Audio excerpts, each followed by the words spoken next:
Buenas tardes a todos. Mi nombre es Daira Arana, soy investigadora en la organización Causa en Común y el día de hoy me corresponde moderar, más que nada tratar de llevar en tiempo y forma esta mesa o este panel, que es el panel número 6 del día de hoy, que se titula Logros, retos y oportunidades en el seguimiento y fiscalización de los flujos de armas en México.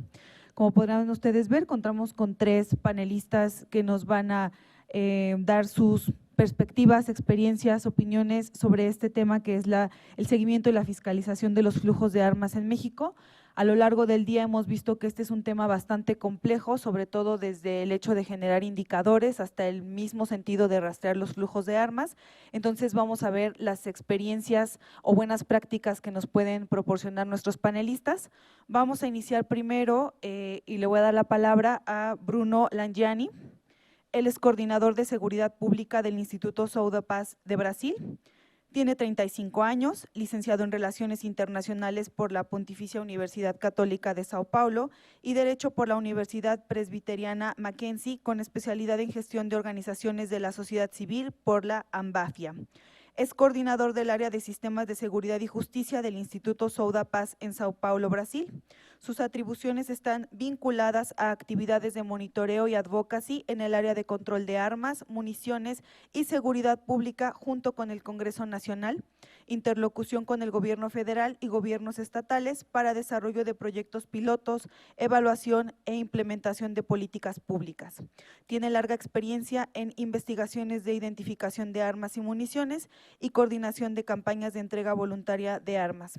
Antes de darle la palabra a Bruno, quisiera recordarle a nuestros panelistas que cuentan con 15 minutos para desarrollar sus temas, para dar más tiempo a las preguntas y respuestas. Sin más, Bruno. Buenas tardes a todos y a todas.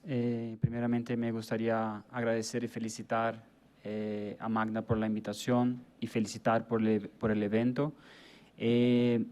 Bueno, yo vengo desde São Paulo, Brasil, y les voy a presentar un poco tanto de la experiencia nacional de Brasil, pero principalmente comentar algunos de los ejes de trabajo que estamos haciendo en términos de control de armas, control de tráfico. Entonces, intenté dejar una presentación bastante práctica de ideas de que puedan intentar implementar si es el caso en México. Bueno, muy breve, Sou da Paz es una organización que va a hacer 20 años de trabajo el año que viene. Trabaja, como mencioné, en São Paulo, Brasil. Tiene este trabajo en área de control de armas y municiones, pero también apoyando actividad policial y estrategias de prevención de violencia. Trabajamos en esos 3 pilares, siempre conocimiento antes de hacer cualquier intervención. Hay siempre un diagnóstico de nuestra parte, este pilar de desarrollo que implementamos proyectos pilotos y evaluamos para una vez que están bien evaluados podamos hacer advocacy en el gobierno para implementación de esta política y por fin también movilización y campaña. Bueno, hoy hablaré muy rápidamente del rol del arma como factor de riesgo y principalmente, como mencionaba, presentar a ustedes buenas prácticas de control de armas. Bueno, esto ya mencionamos bastante en el día de hoy, de que violencia en Latinoamérica, especialmente en nuestra región, ocurre con armas. Violencia armada en general tiene un impacto súper concentrado en algunas ciudades, dentro de esas ciudades en barrios específicos y dentro de barrios específicos con perfiles de víctimas muy conocidos. Entonces, traigo algunos datos de Brasil.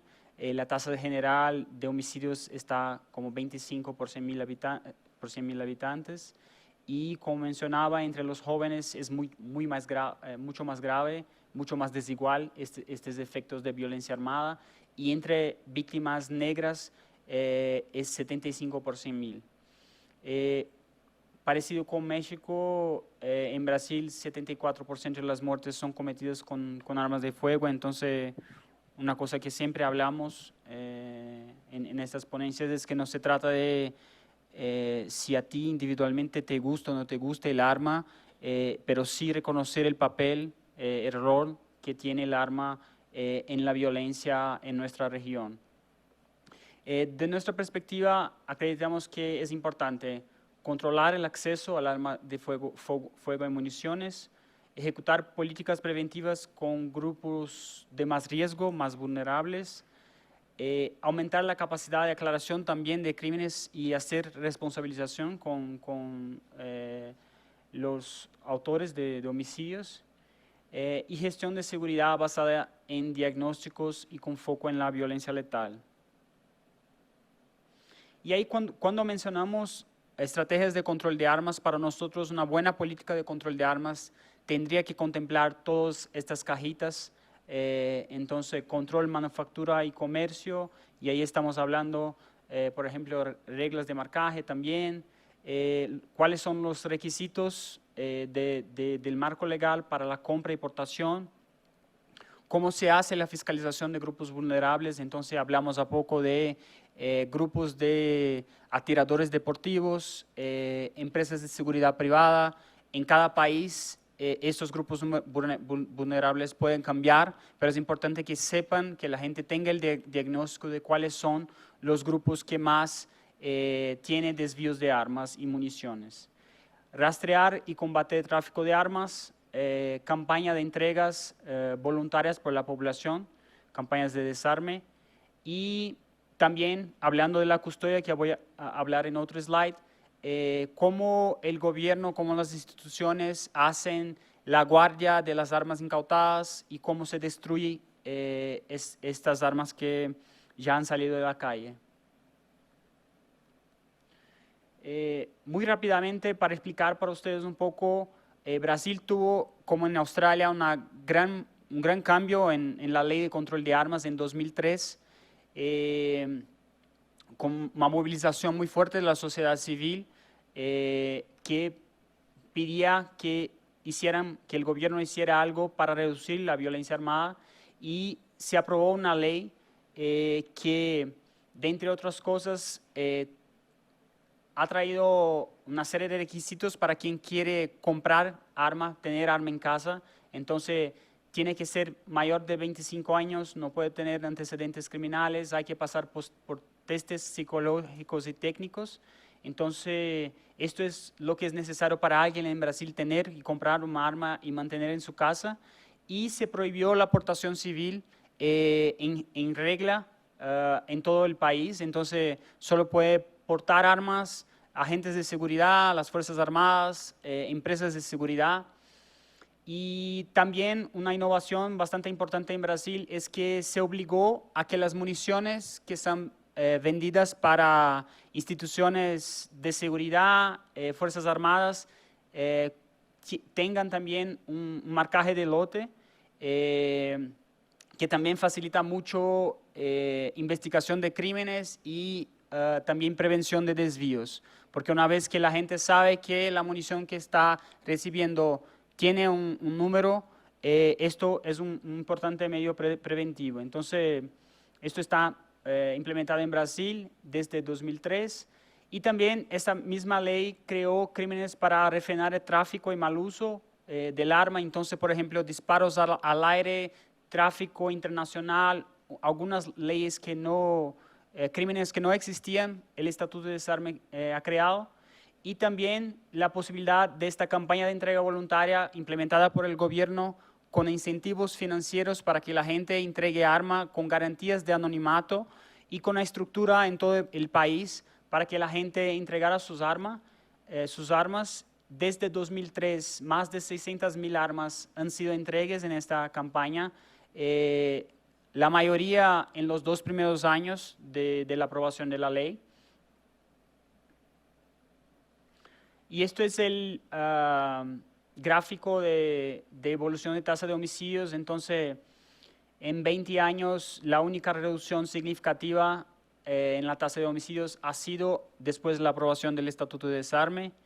y mismo cuando vuelve a subir, la tasa sube en ritmo mucho más despacio de que antes del estatuto. Entonces, como mencionamos, control de armas es muy importante, pero seguramente tiene que venir con otras políticas públicas como aclaración de homicidios, mejora del trabajo de la policía, para que podamos tener resultados más consistentes y significativos. Este es el caso de São Paulo, que es en donde nuestra oficina está y en donde hacemos gran parte de nuestro trabajo. Algunos datos para ustedes que son bastante significativos. El número de armas incautadas después del Estatuto de Desarme en São Paulo ha caído más de la mitad. Entonces, se incautaban casi 40.000 armas solo en la provincia de São Paulo, y actualmente ya están como 15.000 armas. Entonces, el efecto de controlar el mercado legal y reducir la entrada de armas en el mercado legal y dotar a la policía de mecanismos de incautación de armas y bancos de datos más eficientes resultó en un número mucho reducido de armas en el mercado ilegal, y por consecuencia también se bajó mucho el número de homicidios en São Paulo. Como en Brasil las policías, gran parte del rol de la seguridad pública está a cargo de las provincias, estos efectos han sido muy diversos en todo el país, porque depende mucho de la estrategia de la policía, y São Paulo puso como una de las prioridades sacar armas de la calle, incautar bastante armas. Entonces es el estado que tuvo los mejores resultados en este tema. Bueno, desde Sol da Paz hacemos, por ejemplo, campañas de estímulo a la entrega, pero también campañas que muestran a la población los riesgos de la posesión de armas en casas. Entonces, estos son algunos de productos que hacemos para divulgación en redes sociales, Facebook, Twitter, para hablar con la gente sobre los peligros de arma. Pero también hacemos un trabajo técnico de mantener y apremorar la ley, entonces apoyar al Congreso en tanto para evitar retrocesos, pero también poner mejorías en la ley de control de armas, pero también apoyar a las policías para que puedan mejor identificar y rastrear a las armas. Este gráfico es de una investigación que hicimos de armas incautadas en São Paulo, y ahí hay algunas informaciones del rastreo.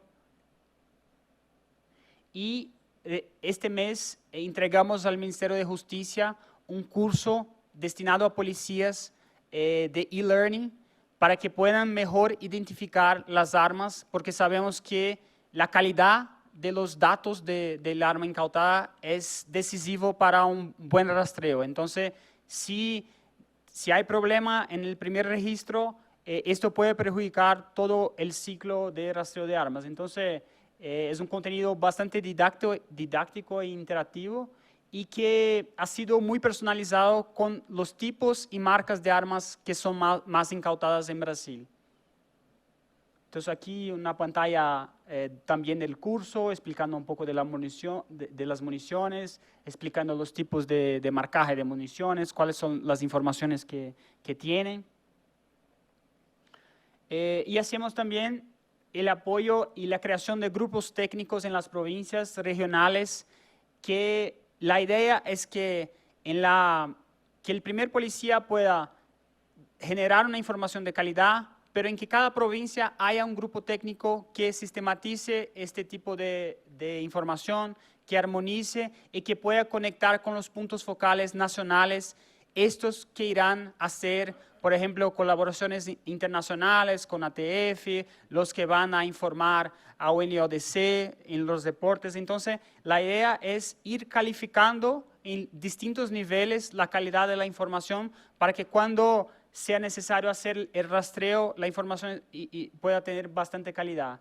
Entonces, ahí arriba tenemos una investigación acerca de municiones incautadas en Río de Janeiro. Y una curiosidad importante es que 42% de las municiones incautadas con el crimen en Río, que tiene 2.000 personas asesinadas todo el día, mucho problema de balas perdidas. El 42% son municiones nacionales de Brasil, que hay una única fábrica. Y el segundo país que tiene más municiones incautadas, con 5%, es la marca Águila, que es una marca mexicana. Entonces, es importante que tengamos este tipo de información para intercambiar y para saber de dónde vienen y tomar acciones preventivas para que podamos evitar que estas municiones lleguen en manos criminales. Y esto que mencionaba, hacemos también un trabajo muy grande de presión a los gobiernos para tanto que tengan protocolos y que cambien sus protocolos para que el flujo de arma incautada sea más corto y más rápido, porque sabemos que cuando estos depósitos quedan mucho tiempo, hay un riesgo muy grande de desvíos. Entonces, Brasil tuvo un cambio nacional en 2011 y el año pasado tuvimos un acuerdo entre Ejército y el Consejo Nacional de Justicia que aumentó mucho el número de armas destruidas. El año pasado tuvimos 280.000 armas destruidas, ha sido un récord en Brasil y es más que muchos países sumados destruyeron en este periodo. Y aquí un poco tipos de indicadores que Sodapaz monitorea del gobierno para entender si estos flujos están funcionando. Entonces, monitoreamos el número de armas vendidas, número de armas incautadas y número de armas destruidas, y también el tamaño de los stocks que son mantenidos por el gobierno. Acá muy rápidamente un trabajo de tracing que hicimos para el gobierno del estado de São Paulo, solamente con los fusiles, submetralladoras y metralladoras, que es una pequeñísima parte de que es incautada en Brasil. Y aquí la importancia de que la gente esté bien formada sobre eso para sacar buenas imágenes, saber qué tienen que buscar en cada una de las informaciones.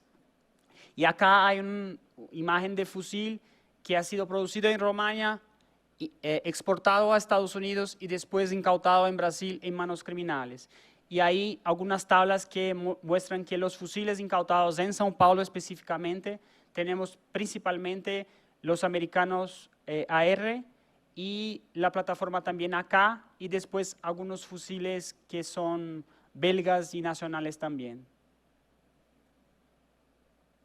Y con esta información, con una información de calidad, se puede saber con más precisión cuáles son las rutas de tráfico de armas que hoy hacen con que crezca la violencia armada en Brasil. Entonces, este es un poco del tipo de trabajo que Sodapaz hace, siempre apoyando a los gobiernos, porque obviamente poco se puede hacer desde la sociedad civil en términos de impacto directo, pero siempre trabajando con el gobierno nacional, con la Policía Federal, con los gobiernos de la provincia, para que tengamos mejor calidad en el combate al tráfico. Bueno, les invito a que sigan las redes sociales de Sodapaz, donde siempre publicamos nuestras investigaciones, el tipo de trabajo. Entonces, Facebook, Twitter, y caso tengan preguntas, estoy a disposición. Gracias.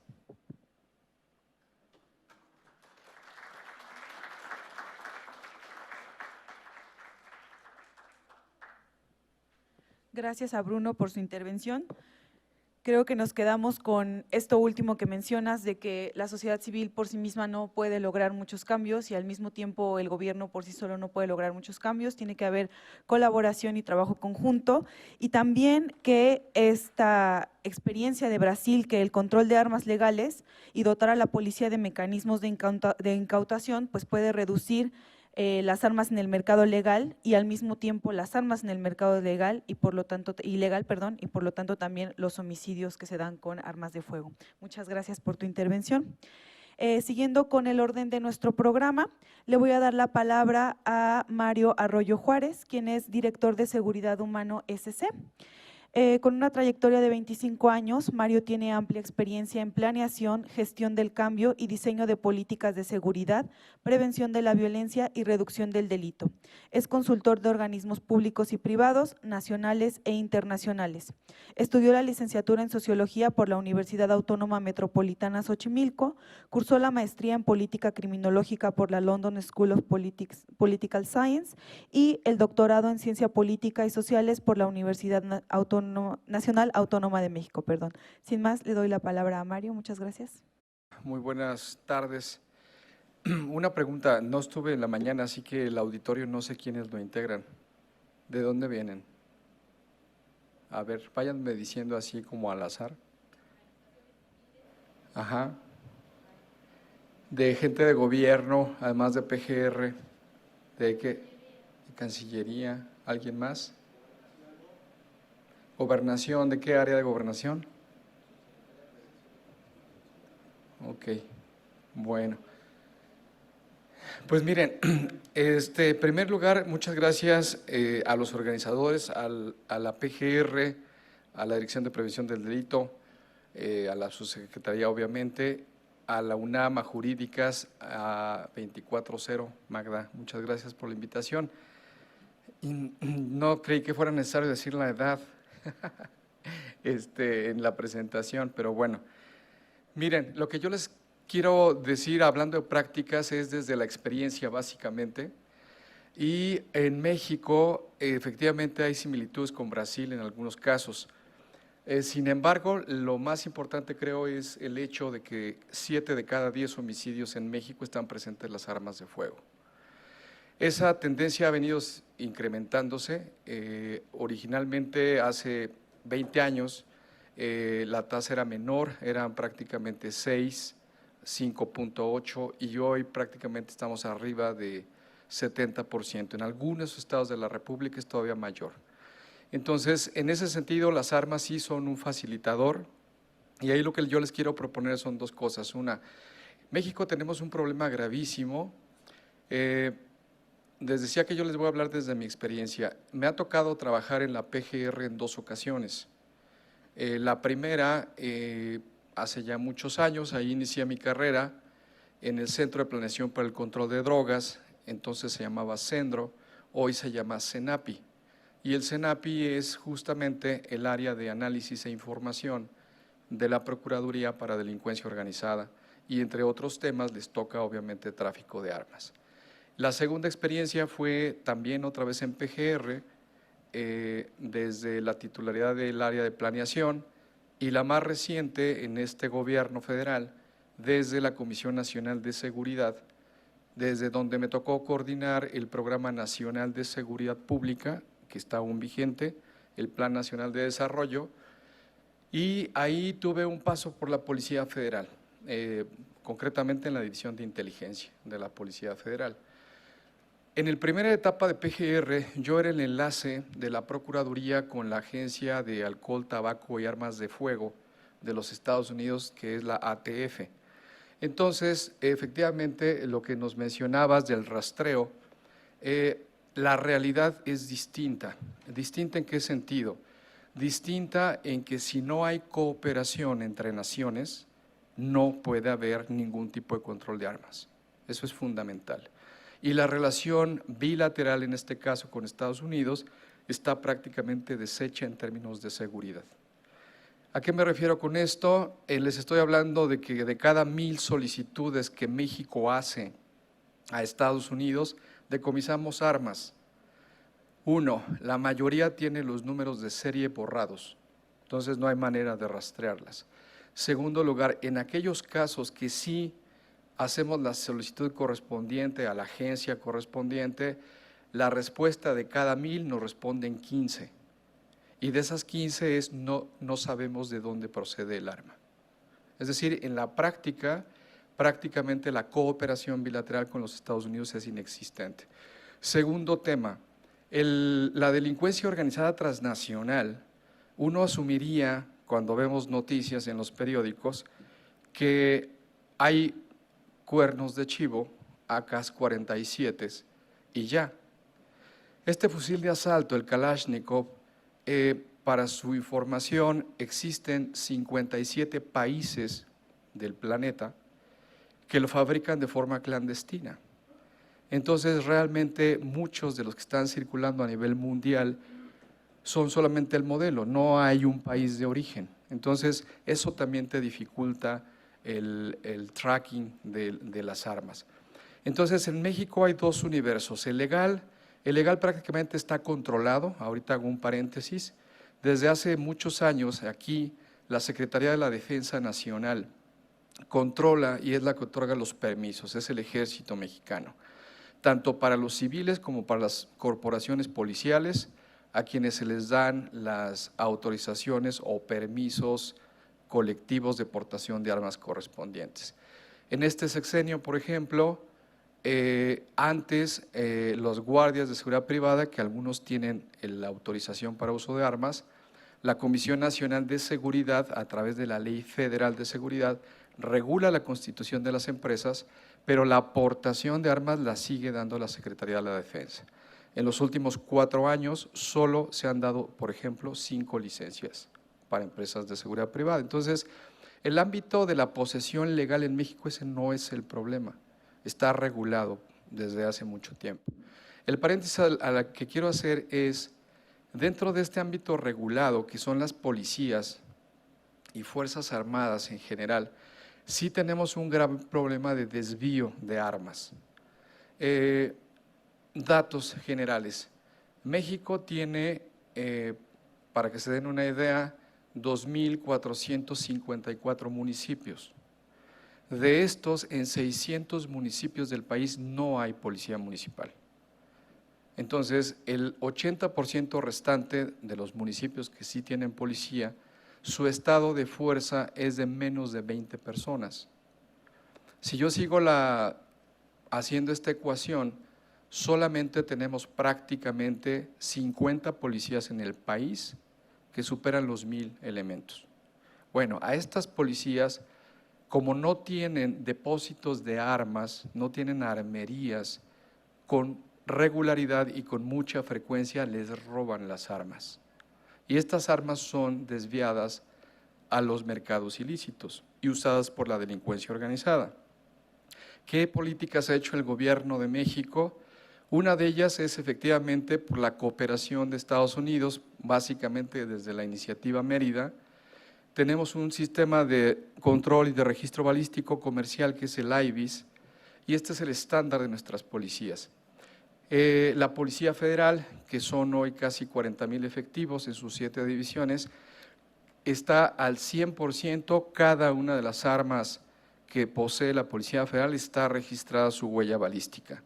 Otros estados de la República han solicitado el apoyo de la Federación y también ya tenemos el registro de esas huellas balísticas. Entonces, del lado gubernamental eso está más o menos controlado.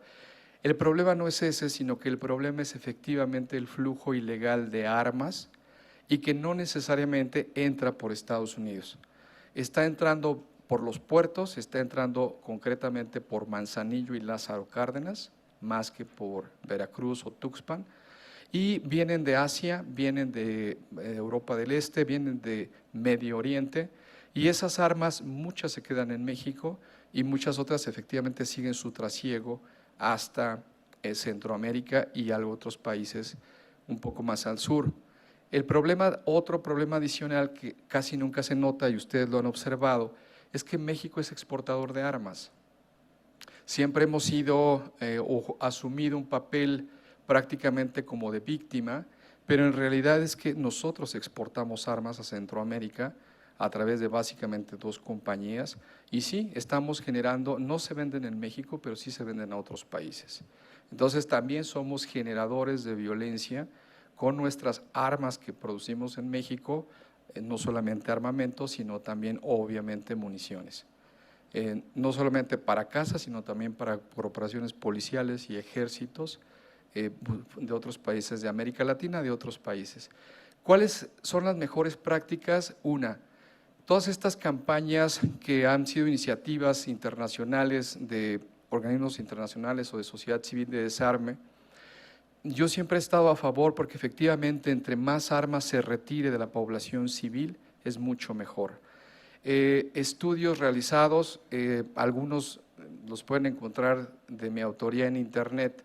Hay un estudio que hicimos hace algunos años en la Ciudad de México sobre homicidios en la zona metropolitana, y ahí lo que encontramos relativo a armas de fuego, que también otra cosa es cuáles son las causas o las razones que están atrás de los homicidios. Es decir, no solamente focalizarnos en las armas, sino en los motivos que están atrás de los homicidios. En el caso de la Ciudad de México, por ejemplo, de cada 100 homicidios, 50 tienen que ver con motivos de seguridad y el resto por problemas interpersonales. Es decir, tenemos sí una marcada incidencia producto de la inseguridad, pero por el otro lado tenemos una sociedad que no sabe resolver pacíficamente sus conflictos. En el caso de violencia contra la mujer, en México 1 de cada 3 mujeres muere en su casa y en ellos en la mitad está presente las armas de fuego. Es decir, tenemos violencia por armas de diversas causas. Y por último, de las prácticas exitosas, y voy a Estados Unidos otra vez, simplemente sin tecnología no se puede hacer un control de armas. Nuestras fronteras, qué decirles de la frontera sur, no tiene controles y no tenemos tecnología. Las pocas tecnologías que hemos tenido en las últimas décadas han sido escáneres de algún tipo de tecnología como rayos gamma y simplemente ya están prácticamente inoperantes. Es decir, no los tenemos en las fronteras, no los tenemos en puntos de revisión carretera ni de tránsito de mercancías como aeropuertos o puertos. Entonces simplemente no tenemos establecido un sistema de control ni aduanal ni de estaciones particulares. Entonces es muy difícil que un gobierno que no le apuesta a un sistema de control basado en tecnología, que no tiene realmente puesto el acento de una política de control de armas como política pública, pueda hacer algo. No creo que sea el tema, no sé si ya tocaron aquí el acuerdo del Consejo Nacional sobre control de armas, pero sí decirles algo, y con eso cierro, para que se lleven un poco más de información, tanto los nacionales como los que nos acompañan de fuera. En México, nuestro máximo órgano de decisión en seguridad pública es el Consejo Nacional de Seguridad Pública, que está integrado por el presidente, su gabinete, 32 gobernadores, bueno, la gobernadora de Sonora, los municipios, las conferencias de procuración, de seguridad, la penitenciaria, etcétera. Ahí se toman decisiones de 2 maneras, en el pleno o en comisiones, pero lo que es relevante para este congreso y este foro es que en la sesión pasada de diciembre, uno de los acuerdos del Consejo Nacional fue justamente acciones para prevenir la violencia generada por el uso de armas de fuego. Esto es, ya el Consejo Nacional, el gobierno federal, los estados, los municipios tienen ya un compromiso sobre la mesa que acordaron en diciembre. No los abrumo, simplemente les digo que es prácticamente fortalecer medidas de seguridad de resguardo, lo que les decía, se las están robando a las policías, fortalecer campañas de canje de armas de fuego, impulsar en coordinación con instancias, convenios internacionales, lo que les decía, si no hay cooperación internacional esto no funciona, difundir la norma oficial mexicana denominada Seguridad al Usuario de Juguetes y Réplicas de Armas de Fuego, realizar campañas educativas que induzcan a reducir la posesión y portación y establecer lineamientos para el mejor análisis y explotación de la información criminalística. Hacen un exhorto también, ya tenemos aprobada una reforma a la Ley General de Armas de Fuego y Explosivos en el Senado de la República, que está durmiendo en la Cámara de Diputados. Entonces, México por leyes, por acciones institucionales no para, están dadas, está a este nivel de la agenda de política pública y yo creo que efectivamente lo que necesitamos es crear esta comunidad de conocimiento e información que aquí se está fusionando para realmente poner esto en el centro de la agenda. Estamos teniendo en este año la mayor cantidad de violencia homicida en lo que tenemos de historia, de contabilidad, y obviamente, como señalé desde el principio, las armas de fuego están ahí. Entonces, hay mucho por hacer, pero sí es importante también estar enterado de las acciones que ya el Estado mexicano y algunas instituciones gubernamentales están haciendo, en conjunto incluso con algunas organizaciones de la sociedad civil. Muchas gracias.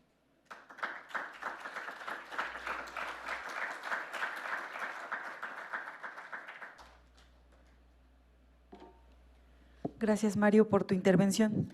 Creo que tocaste dos temas muy importantes, que tiene que ver uno con qué pasa con la regulación en el uso de las armas de fuego. Si bien tenemos una regulación sobre la aportación, como tú bien dices, muy elaborada, estamos pendientes en este país de tener una regulación nacional sobre el uso de la fuerza y de las armas de fuego por parte de, al menos, nuestras fuerzas de seguridad y nuestros militares en su caso.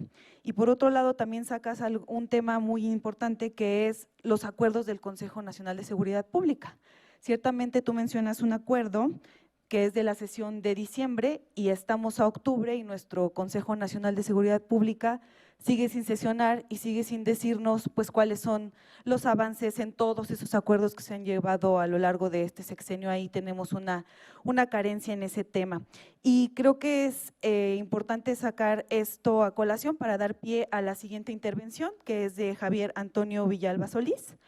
Y lo digo por que él participó en la integración del Protocolo Nacional sobre Uso Legítimo de la Fuerza. Igual nos puede compartir cuál es el estatus de este protocolo. Me permito leer su semblanza curricular. Él es licenciado en Derecho con mención honorífica por el Centro de Investigación y Docencia Económicas CIDE. Ha colaborado en la Clínica de Interés Público del CIDE en litigio estratégico en materia administrativa y penal constitucional. En el Servicio Público Federal se ha desempeñado como asesor de la Subprocuraduría Jurídica y de Asuntos Internacionales de la Procuraduría General de la República, así como en la Coordinación Nacional Antisecuestro de la Secretaría de Gobernación. Ha participado en comisiones internacionales en el Buró Federal de Investigación, en la Administración para el Control de Drogas, así como en la Asociación de Prisiones y Correcciones de América. Actualmente se desempeña como director general adjunto y asesor en asuntos normativos para el Comisionado Nacional de Seguridad. Asimismo, coordina la Mesa Interinstitucional Federal para la integración del Protocolo Nacional de Uso Legítimo de la Fuerza. Sin más, Javier, te doy la palabra. Muchas gracias. Muy buena tarde tengan todas y todos ustedes. Saludo en primer término con mucho gusto a los panelistas con quien tengo el honor de compartir esta tarde, de igual forma a todas y todos los presentes. Sirva también esta participación para reiterar el saludo cordial del Comisionado Nacional de Seguridad, el licenciado Renato Sales Heredia. Bien, como aquí se ha mencionado a lo largo de este día por la mañana y justamente en relación con esta presentación con los expositores que me han antecedido en el uso de la palabra, compartimos un diagnóstico. En 21 años hemos pasado de un porcentaje de presencia de armas de fuego en los homicidios que va desde el 15% hasta la cifra actual que ronda alrededor del 67-70%. Hoy, al igual que en números muy similares con Brasil, la participación, la presencia de armas de fuego en los homicidios dolosos es de alrededor de 70%. 7 de cada 10 homicidios dolosos en nuestro país se cometen con un arma de fuego y es importante mencionar este tema porque pasamos desde 1997 con una presencia de 15% de los homicidios, en los homicidios dolosos cometidos a un 67-70%.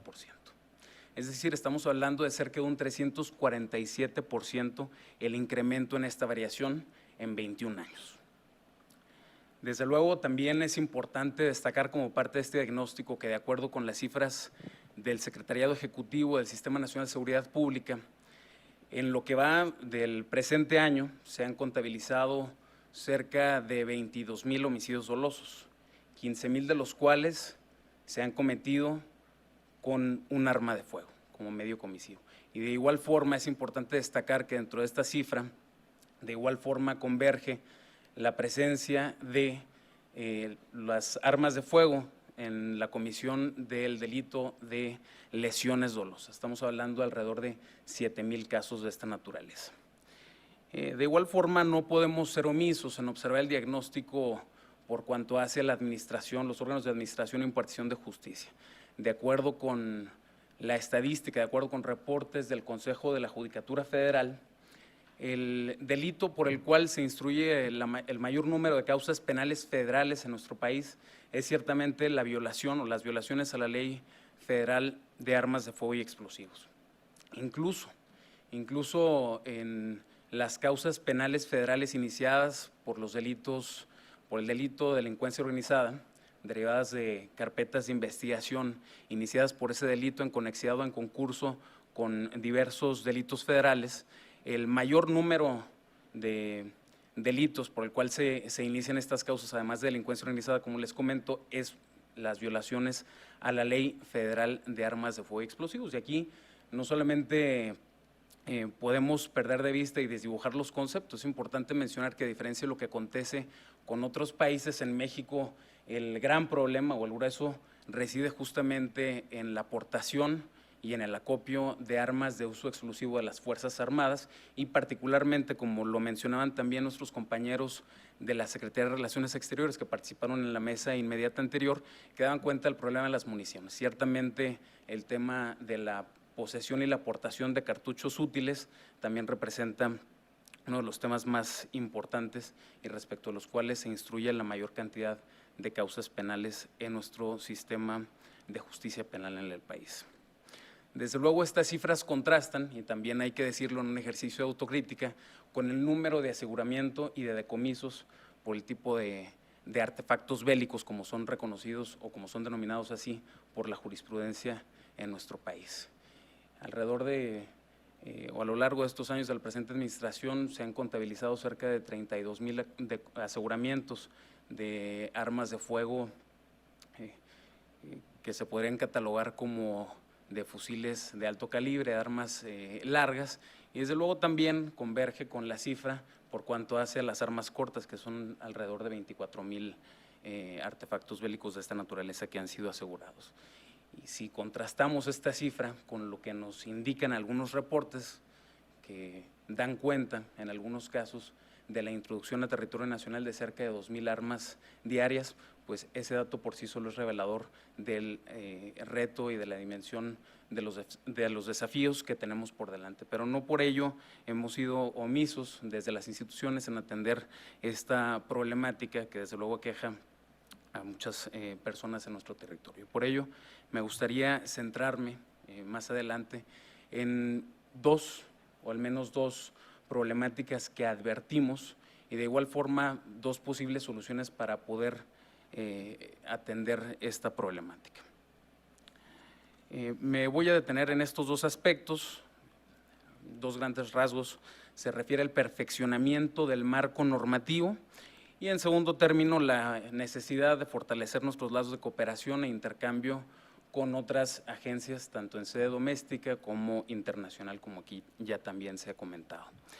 En relación con el perfeccionamiento del marco normativo, comentaba el Comisionado Nacional de Seguridad hoy por la mañana que en relación con nuestro sistema de justicia penal hemos pasado de manera inintencionada de una política restrictiva de control de armas de fuego y explosivos a una política permisiva. Como es de su conocimiento, una vez entrado en vigencia el nuevo sistema de justicia penal, los delitos previstos en la Ley Federal de Armas de Fuego y Explosivos no son considerados como delito grave. Vaya, el concepto de delito grave ya no existe en esos términos en nuestro sistema jurídico. Como ustedes saben, el artículo 19, párrafo segundo constitucional establece el catálogo de delitos que meritan prisión preventiva oficiosa.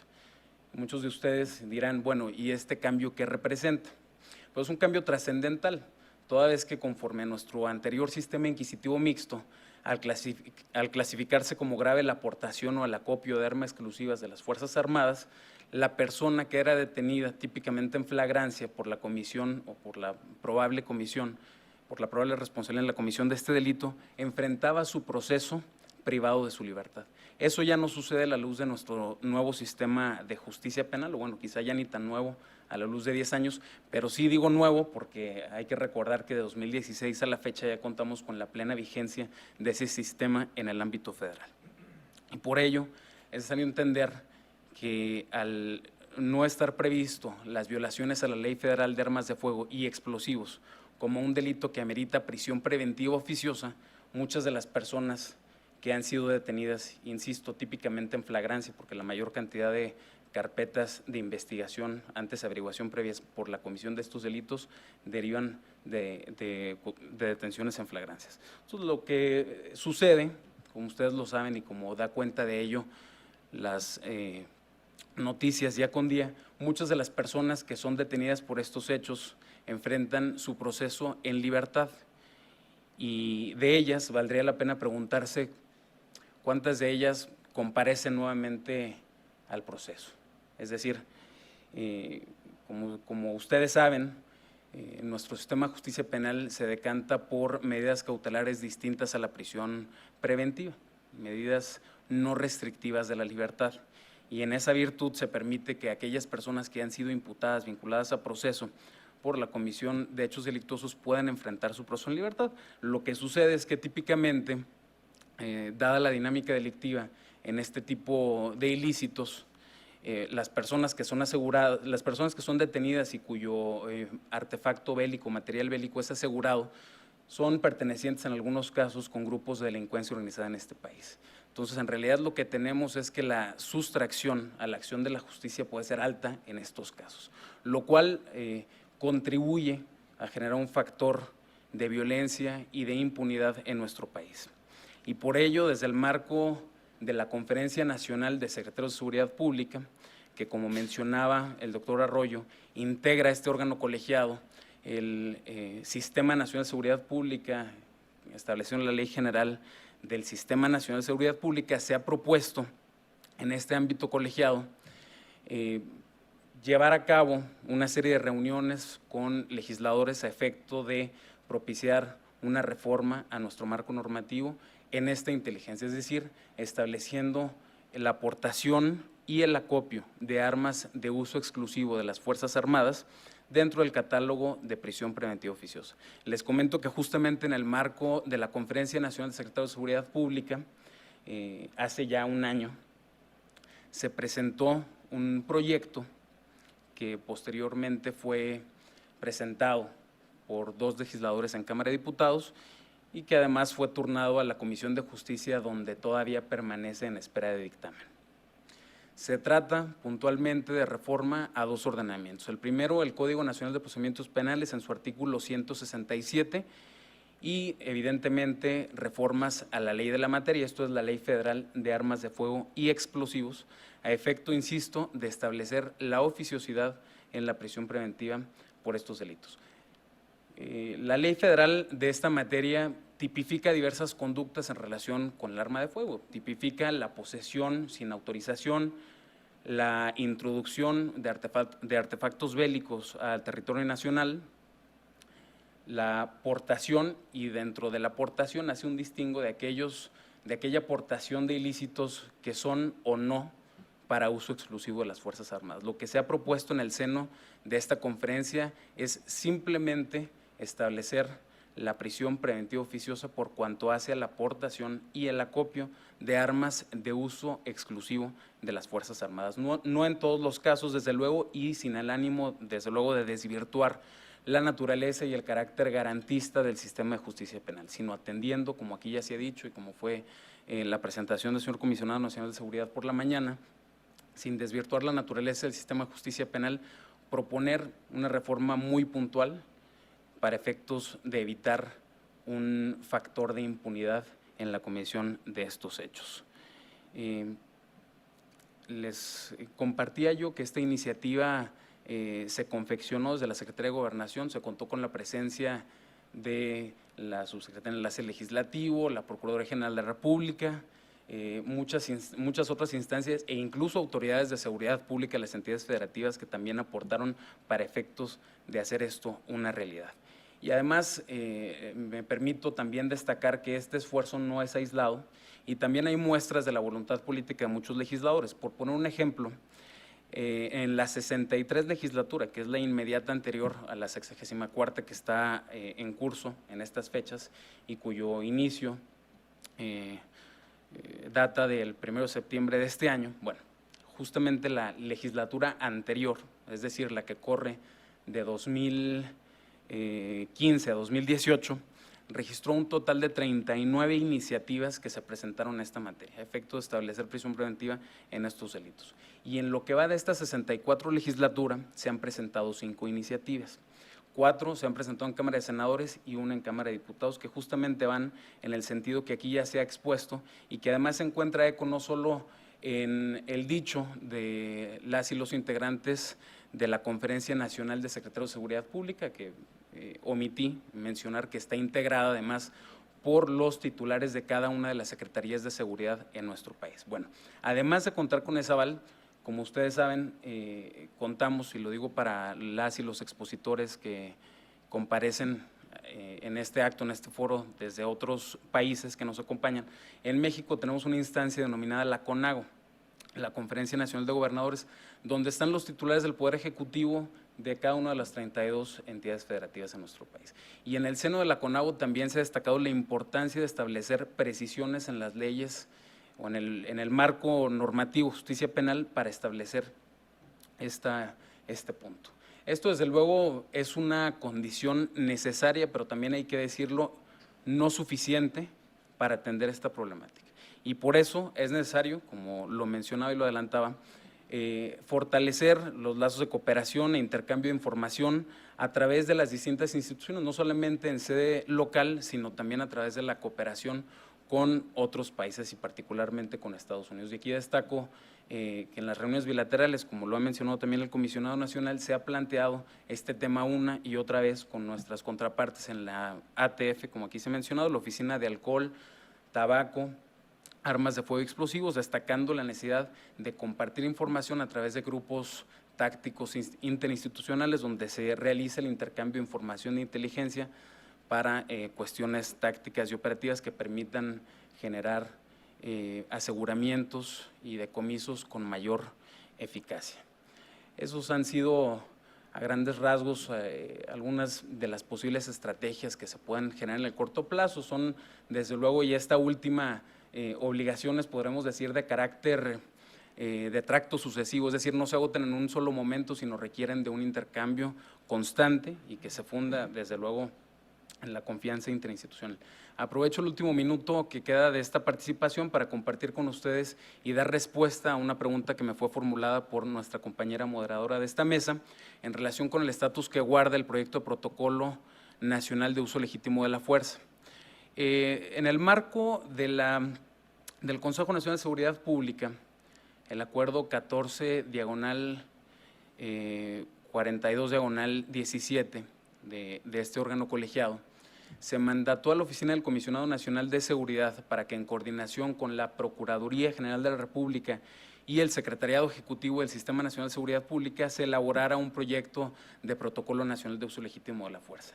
Derivado de ello, se sostuvieron 12 reuniones interinstitucionales con estas instancias vinculadas en términos del acuerdo, pero además se celebraron reuniones de trabajo con autoridades de los estados.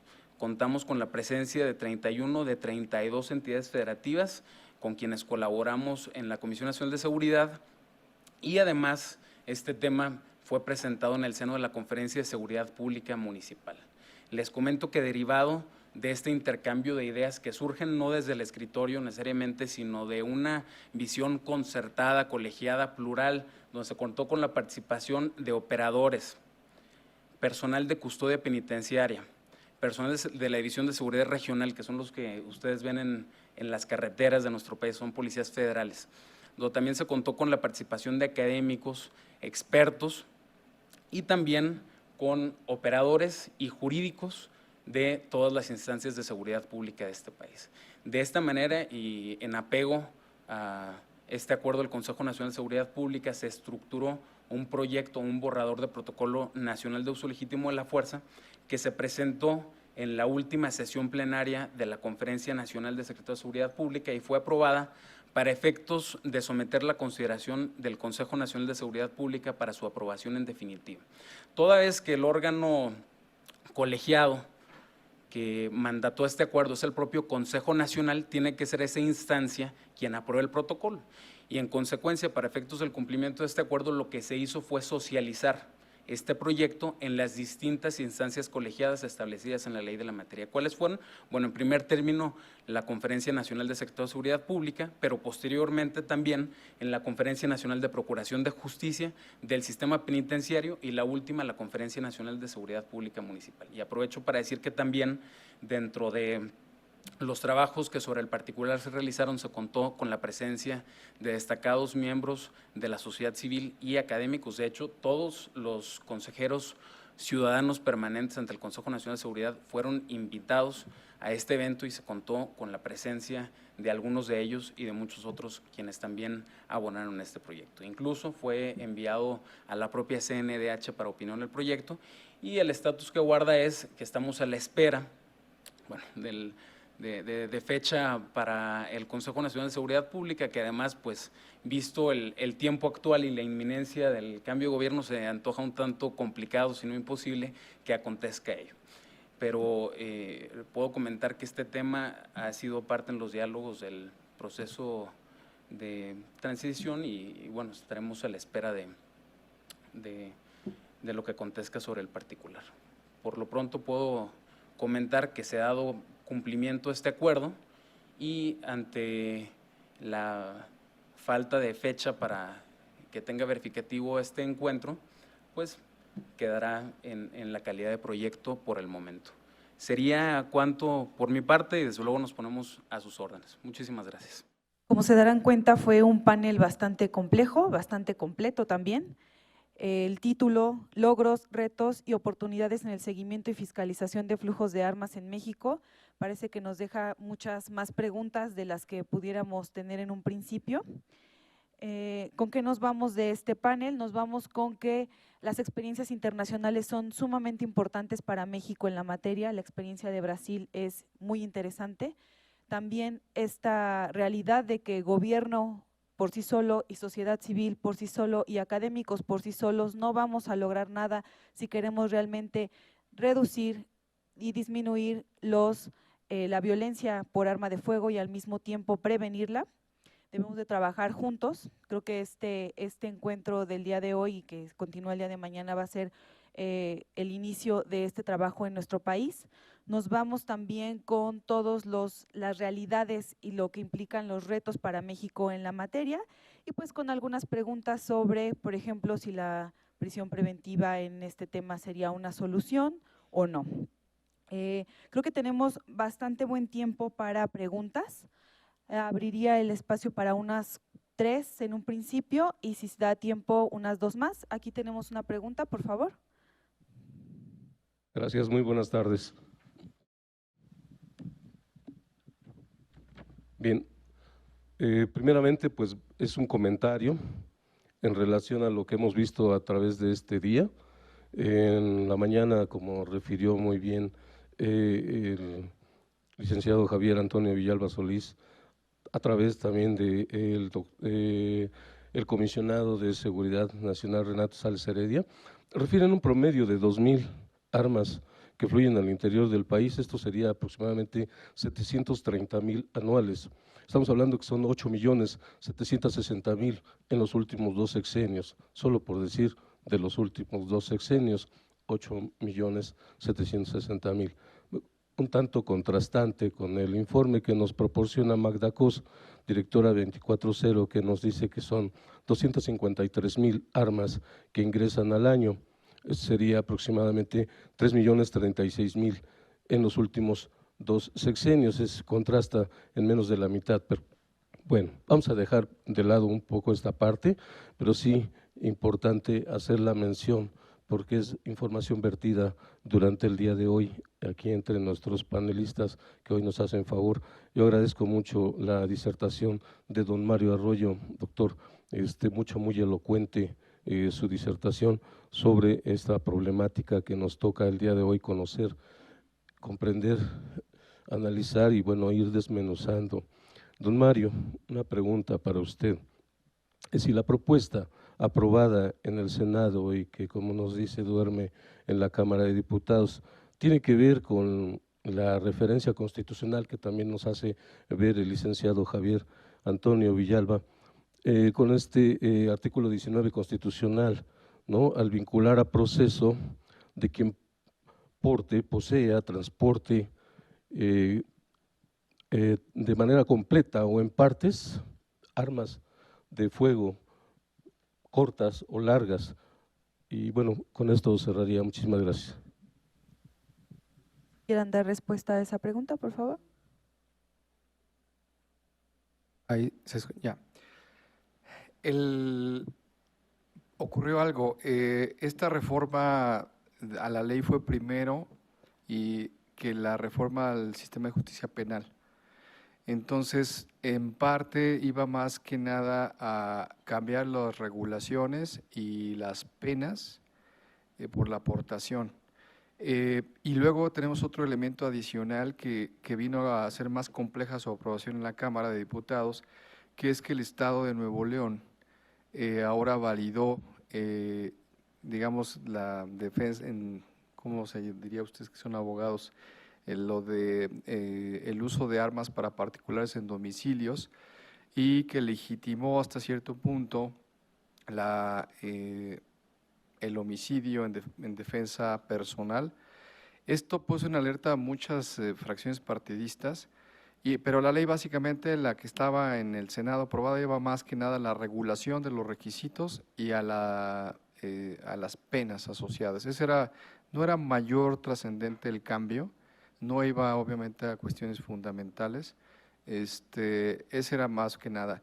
Y luego se complicó efectivamente con este asunto, que es una presión política de las autoridades locales, de que efectivamente no requiere en este momento prisión preventiva, ¿no? La aportación, y que sí se está convirtiendo, sin cuestionar, en un problema para los operadores del sistema. Entonces, si quiere, aquí tengo la reforma, si me da su correo se la mando, con algunos comentarios incluso de la minuta de los propios senadores, que luego a veces es donde están muchas cosas más ricas de la discusión que no se quedaron en la versión definitiva. ¿Quieres? Una revisión de toda la ley en relación con las sanciones, que además, al menos en la Comisión Nacional de Seguridad, no hemos sido de la idea de establecer una penalidad mayor. Me parece que esa iniciativa, o la iniciativa que dio origen a ese proyecto eventualmente aprobado por el Senado, partió de la lógica penal imperante en el sistema anterior. En el sistema inquisitivo mixto dependía la legislación penal o procesal penal, te establecía que si el término medio aritmético entre la pena más alta y la pena más baja superaba de 5 años, se clasificaba ese delito como grave. En el ámbito federal, nuestro ahora abrogado Código Federal de Procedimientos Penales establecía un catálogo de delitos graves, entonces esa fórmula era inaplicable para estos efectos. Pero me parece que, insisto, la iniciativa que dio origen a este proyecto partió de eso, es decir, vamos a elevar las penas para que en consecuencia se tenga como delito grave esto. Eso, y lo digo porque me tocó opinar ese proyecto, esa iniciativa, y que desde luego quedaría a reserva, ¿no? Nada más revisar si estamos hablando de la misma o no. Pero cuando hacíamos nosotros la opinión de ese tema, concluíamos que nada iba a afectar o en ninguna consecuencia jurídica favorable a nuestra posición iba a abonar este planteamiento. ¿Por qué? Porque el quantum de la pena es irrelevante para efectos de determinar si una persona debe permanecer privada de su libertad mientras se sustancia el proceso penal incoado en su contra. Entonces, el tema no era por ahí, sino por establecer, como aquí yo lo hemos dicho, precisiones a la legislación penal adjetiva, que es el Código Nacional de Procedimientos Penales, y a la ley de la materia, y de acuerdo con el análisis de muchos otros compañeros, que era necesario incluso reformar el artículo 19 constitucional. Nosotros, sabedores el consenso agravado que se requiere para una reforma constitucional, no hay que perder de vista que son 2/3 partes de los miembros presentes de cada Cámara, estimamos conveniente desde el punto de vista de tránsito político satisfactorio poderlo hacer vía reforma a la ley secundaria, o sea, al Código Nacional y a la Ley Federal de la Materia. ¿Por qué? Porque hicimos un estudio sobre un análisis técnico-jurídico sobre la interpretación del artículo 19 constitucional y encontramos, advertimos que el Congreso, que el Constituyente Permanente de 2008 estableció indirectamente un facultamiento al Congreso de la Unión para establecer en ley secundaria aquellas conductas graves contra la seguridad de la nación, que es la última porción normativa que se refiere a ese párrafo segundo. Ahí terminó esta reflexión sobre este tema que usted comenta, y en relación con el primero, sí, coincido con usted, desde luego a partir de la fuente que nosotros tomemos, pues vamos a ver estas disparidades en relación con los indicadores. En virtud de que estamos hablando sobre un mercado ilícito, lo que tenemos no son cifras oficiales, son indicadores y estimaciones que se hacen con una u otra metodología estadística, y en consecuencia tenemos esos parámetros, ¿no? Desde luego sin menospreciar las fuentes, simplemente se emplearon, entiendo yo, dos diferentes fuentes para efectos de afirmar lo que aquí ya se ha dicho, y la que empleó el Comisionado Nacional fue alrededor de 2,000 armas diarias, que es una de las fuentes que arroja esos datos. Sí. Muchas gracias. ¿Tenemos alguna otra pregunta? Por favor, de este lado y después de este lado, por favor. Bueno, primero que todo, muchas gracias por su participación, muy interesante. Quisiera saber la perspectiva y también la perspectiva comparada, si se pudiera, en Brasil sobre la prisión preventiva oficiosa. Yo he escuchado argumentos muy inteligentes, creo, para ambos sentidos, tanto para dejarla como para quitarla, ¿no? Un argumento previo es que antes se sembraban armas. Básicamente ese es el argumento que muchos activistas y muchos académicos, inclusive dentro del propio gobierno, a mí me lo han dicho en corto, que las agencias mexicanas pues básicamente sembraban armas cuando no tenían capacidades de comprobar el delito. Sí, obviamente no hay evidencia al respecto, o muy poca evidencia, sería muy anecdótica, pero desde su perspectiva, si esta iniciativa se regresara y se incluyera como delito grave, ¿qué protocolos, qué garantías, qué mecanismos, o hay algo que hayan pensado, escuchado, visto que para reducir ese riesgo? Porque eventualmente pues todo parece indicar que sí es una posibilidad. No sé si hay alguna discusión, y si hubiera algo parecido en el caso de Brasil. Comentabas que la posesión ya es ilegal en todos los sentidos. ¿Cuál es el tipo de debate que se tiene al respecto? Gracias. Ok, bueno, creo que se nos fue la luz, pero si podemos pasar a la pregunta, igual si se pone de pie y habla un poco más fuerte, sería lo ideal. Okay. No, está apagado. Sí, ok, gracias. Buenas tardes. Yo tengo una pregunta. ¿Qué opinión tienen respecto a lo que se debe de hacer para regular el tema de las armas réplicas o de juguete? Que si bien es cierto, bien dicen que pues debe de existir un binomio entre arma de fuego y cartucho, pues digamos, para hacer daño. Esto finalmente pues está también causando una serie de impacto en los delitos, y si bien es cierto que hoy en día la posesión pues ya no requiere de prisión preventiva, pues este tipo de delitos pues menos. Entonces es un tema que hoy en día la Ciudad de México está teniendo, o muchos lugares en el país están teniendo muchos delitos de esta naturaleza, los asaltos en el transporte público, que se dan con este tipo de armas, pero el usuario pues al final de este tipo de servicios no sabe si es un arma real o es un arma de réplica o de juguete. Al detener a estas personas, pues obviamente no pasa nada. ¿Qué opinión tienen respecto a esto?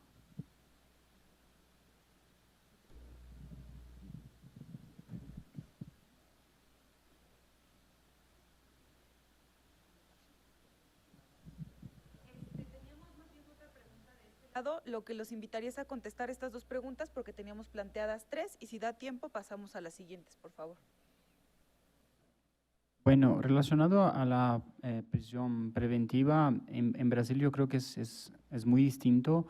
No tenemos casos en que por el crimen está autorizado a utilizar prisión preventiva oficiosa, que es como entiendo lo que ustedes dicen. En Brasil, la aportación ilegal y cualquier crimen puede o no tener una decisión de prisión preventiva por el juez, de un análisis del juez. Y en general, en la práctica, lo que ocurre es, se ve mucho de los antecedentes de la persona que está involucrada, si tiene un montón de otros crímenes, con violencia, sin violencia, y ahí con esto se decide si se mantiene esta persona detenida hasta su juzgamiento o no. Entonces, no creo que tenemos esta misma figura de esta prisión preventiva oficiosa como ustedes mencionan.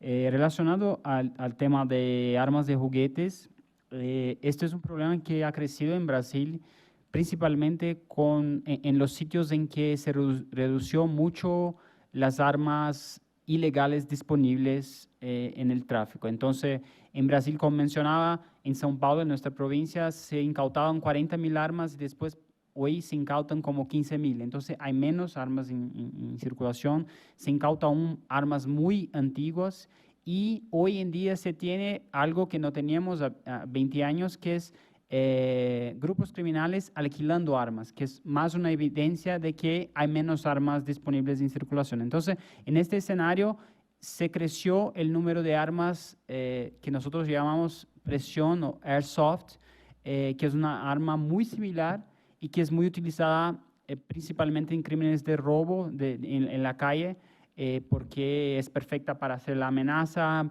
es muy difícil que la gente pueda notar la diferencia. Entonces, y por la perspectiva de la persona que utiliza esta arma, es mucho más, hay más ventaja, porque si es detenida solamente con este tipo de arma, la policía conduce a la comisaría, pero no es un crimen. Entonces solamente incauta esta arma y la persona sale caminando. Si esta persona es detenida en flagrante, un robo, por ejemplo, tiene una pena menor de que la pena de la persona que utiliza el arma de fuego. Entonces, hay ventajas para la gente que utiliza esto y nosotros de Instituto Sodapaz estamos un poco presionando al gobierno para que a lo menos puedan poner reglas un poco más estrictas para este tipo de comercio de armas de presión, que es hoy la gente solamente con la identificación y siendo mayor de 18 años puede comprar incluso por la internet. Entonces, defendemos que haya un control un poco más estricto de este tipo de venta, de este artefacto. ¿Va a contestar la siguiente pregunta?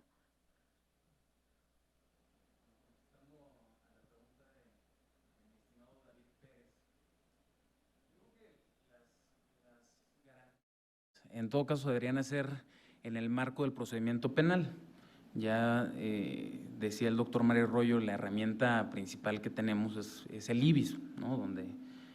Pero de aquellas armas que están registradas, habrá de ejercerse mediante el contradictorio en sede judicial cualquier conducta alegada de esta naturaleza, es decir, donde se dé pie quizá a que se siembren este tipo de artefactos. Pero esa amenaza que tú comentas siempre está latente en relación con otros delitos. A ver, el 19 párrafo segundo constitucional permite la procedencia y la prisión preventiva oficiosa en relación con los delitos contra la salud que establezca la ley. Y si ustedes se van a la ley, pues van a ver que en relación con los tipos penales que tutelan el derecho a la salud, encontramos desde el narcomenudeo, la posesión simple, la posesión con fines de comercialización y demás. Si esa tesis fuera real, pues en realidad los agentes aprensores lo que estarían haciendo sería propiciar ese tipo de conductas con fundamento en lo que ya se tiene. Es decir, pueden hacer ese tipo de maniobras sin prejuzgar sobre si se hace o no se hace y en qué magnitud se hace. Lo podrían hacer en términos del marco jurídico vigente. Yo pienso que esto, y no es una posición personal, desde luego estoy hablando como portavoz de la institución y como portavoz también de los acuerdos que han sido adoptados por esta Conferencia Nacional de Secretarios de Seguridad Pública como una medida necesaria para reducir factores que pueden contribuir a la impunidad, es decir, evitar la sustracción a la acción de la justicia de aquellos que son detenidos en flagrancia por la posible comisión de estos hechos. Hay que recordar, y no es un hecho notorio lo que estoy diciendo, muchas de las personas que son detenidas en flagrancia, en posesión, en portación o con la aportación de armas de uso exclusivo de las Fuerzas Armadas, como pueden ser AR-15, AK-47, UCIs, pero no limitados. O tenemos casos en la Policía Federal donde se han asegurado incluso Barrett calibre 50 y otro tipo de artefactos bélicos que difícilmente los podemos entender siquiera para un contexto de un robo agravado como un asalto en la calle. Es decir, estamos hablando de conductas de dimensiones bélicas, porque así, insisto, lo clasifica nuestra jurisprudencia. Entonces, sí, este tema nos obliga a hacer un replanteamiento a nuestro sistema jurídico para efectos de cómo se deben tratar este tipo de situaciones. Y no son anécdotas, no son casos aislados, son casos documentados que hemos tenido en Policía Federal, donde se ha asegurado, se ha logrado detención en flagrancia de personas con grandes arsenales de artefactos bélicos que posteriormente son puestos en libertad. Desde luego, no implica que la posición de la Conferencia Nacional de Secretarios o de la propia Comisión Nacional de Seguridad sea revertir la regla conforme a la cual en el nuevo sistema las personas imputadas deben permanecer en libertad salvo excepciones, es decir, privilegiando la libertad como regla y la restricción o privación de la libertad como una excepción al amparo de la tutela del derecho fundamental a la presunción de inocencia. Pero este tema sí nos obliga a hacer un replanteamiento y desde luego no olvidar tampoco las consideraciones que esgrimieron los legisladores en el proceso legislativo que dio origen a la reforma constitucional de 2008 en materia de seguridad y justicia, donde se puso de manifiesto tanto en las iniciativas como en los dictámenes de origen y revisora en primera vuelta y en segunda, sobre la necesidad de establecer un catálogo de prisión preventiva oficiosa en el 19 párrafo segundo. Nosotros tampoco somos omisos de los diversos pronunciamientos que se han esgrimido en sedes jurisdiccionales de carácter internacional como la Corte Interamericana, tampoco somos omisos frente a la regulación de otros países. Ya nos decía Brasil, no tienen este tipo de reglas, pero en nuestro país desgraciadamente sí pasamos de un sistema que privilegiaba, que mandataba a que las personas detenidas por estos supuestos fuesen privadas de su libertad, a uno que no, y esto indiscutiblemente ha sido un factor. Habrá que ver con mayor detenimiento los indicadores, porque además, siendo también realistas, un ejercicio de autocrítica, un tema del que adolecemos en nuestro país, y no solamente de este tema en lo particular, sino de muchos otros, y que es fundamental para la elaboración de política pública, es tener indicadores confiables. Debemos propiciar estar generando este tipo de indicadores para efectos de determinar el índice o porcentajes de sustracción a la acción de la justicia en todos los delitos que nos permita tomar determinaciones en otros rubros. Más lo de las armas de réplica, esa ha sido una constante, yo te diría, desde hace 2 décadas, y sobre todo en la Ciudad de México y otras grandes urbes. De la prisión oficiosa, yo te diría mi opinión personal, allá atrás. Mira, en realidad el problema del nuevo sistema de justicia penal para mí está en la capacitación de los operadores, o la inexistencia de operadores, porque en algunos ni siquiera hay materia para capacitar. Y yo ya viéndolo como ciudadano y también del lado de la autoridad, yo te diría que yo sí sería favorable a efectivamente hacer las modificaciones legales, porque sí, por un lado la incompetencia, pero otra la necesidad de sí retirar de esta sociedad, de la sociedad momentáneamente en lo que sigue el debido proceso a estas personas. Eso, yo sí estoy a favor de eso en beneficio de la ciudadanía. Y esto tiene que ver con lo de las armas de las réplicas. En una encuesta que yo hice para la UNAM en Cuernavaca y Cuautla, les hacíamos una pregunta a las víctimas, era la encuesta de victimización. ¿Fue víctima de un delito? Sí. ¿Recibió algún tipo de agresión o amenaza durante el delito?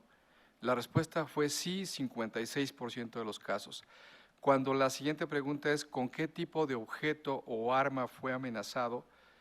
El 70% era con armas, el 15% objetos punzocortantes y 7-8% objetos contundentes.